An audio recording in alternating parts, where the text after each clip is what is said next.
शिवसेनेमध्ये बोलण्याचा अधिकार हा केवळ एकनाथ शिंदेजींना आहे असं काल परवा या राज्याचे मुख्यमंत्री देवेंद्र फडणवीस जी म्हणत होते।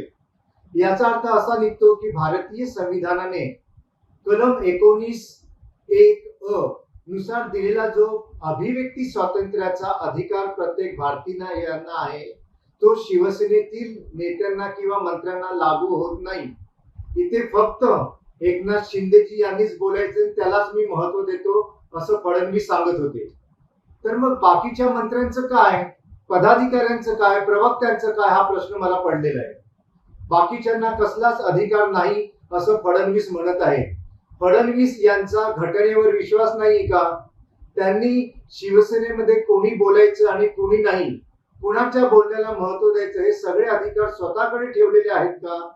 स्वतःच्याच मंत्रिमंडळामधील मंत्री सदस्यांना काहीच किंमत ते देत नाहीत का?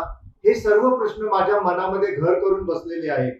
आता यापुढे आपण आपलं मत व्यक्त करायचं की नाही हा प्रश्न पडलेला आहे। फडणवीस साहेबांना हे सर्व अधिकार दिले कोणी? शिवसेनेमध्ये कोणी बोलायचं आणि कोणी नाही हे देवेंद्र फडणवीस जी ठरवणार की एकनाथ शिंदे साहेब ठरवणार हा प्रश्न सध्या मला सतत पडलेला आहे आणि म्हणून मी हे आज आपणासमोर मांडत आहे। देवेंद्र फडणवीस जी, आपला जर घटनेवरती विश्वास नसेल, अभिव्यक्ती स्वातंत्र्याला आपण मानत नसाल, तर मग या माझ्या प्रश्नाचं उत्तर तुम्ही स्वतः दिलं पाहिजे।